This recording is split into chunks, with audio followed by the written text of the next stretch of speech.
Bonsoir.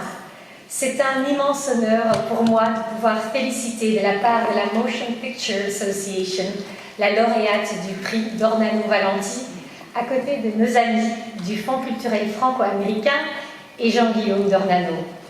Et de célébrer aussi cette amitié entre le cinéma français et américain qui est à la base de ce prix, créé en mémoire de Michel d'Ornano, ancien maire de Deauville et ministre de la Culture, pour qui Jack Valenti, notre ancien PDG, avait une grande amitié et avec qui il avait cette passion commune pour le cinéma. La France et Hollywood partagent depuis plus que 100 ans cette vision que le cinéma est un art capable de partager des valeurs, d'éclairer, d'inspirer et de faire voyager.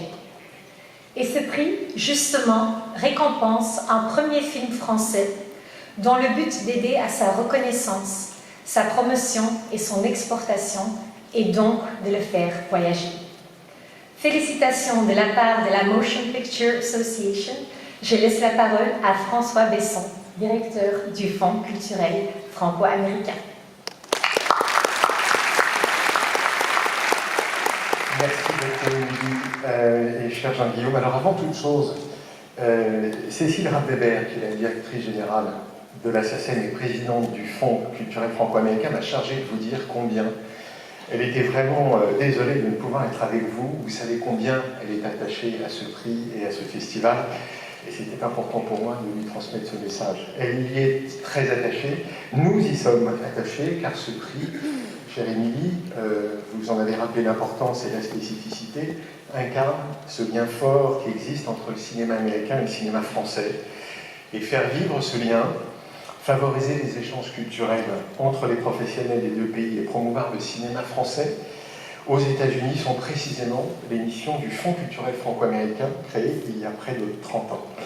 Et dans le cadre de notre soutien à ce prix, je suis heureux de vous annoncer que le film lauréat sera bien présenté au TAF. Le TAF, c'est le Festival du film français de Los Angeles, que le Fonds organise chaque année. Et j'ai eu l'annonce ce soir, c'est pour ça que ça n'est pas mentionné, la date n'est pas mentionnée, mais il fera sa première internationale le 2 novembre prochain. Cher Jean-Guillaume, j'étais un peu long, pardon, et je crois que tout le monde a envie d'en savoir un peu plus sur le choix du film. Merci Émilie, merci François, bonsoir à tous. Merci à vous deux donc, pour le soutien de la MPA au travers du Fonds culturel franco-américain pour ce prix d'Ornano Valenti. Alors le festival fête ses 50 ans comme une grande dame du bord de mer, belle, sûre d'elle.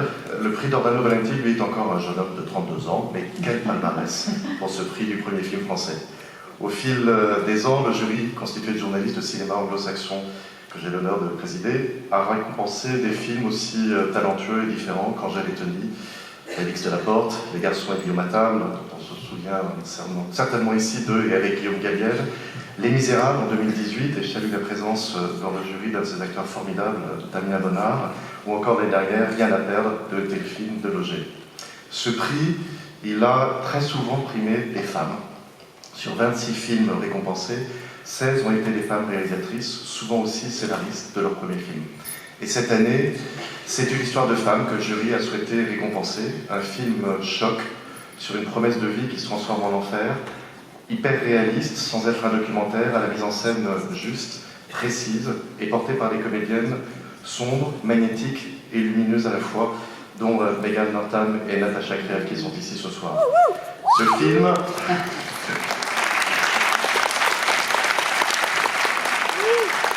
Ce film que sa réalisatrice a mis 7 ans à monter va vous saisir, vous angoisser, vous heurter peut-être, mais il parle sur un ton vrai et avec talent, d'espoir et de renaissance. Je suis donc très heureux d'accueillir avec vous sur scène, pour lui remettre le prix d'Ornano Valenti 2024, Marieke Engelhardt pour son film Rabia.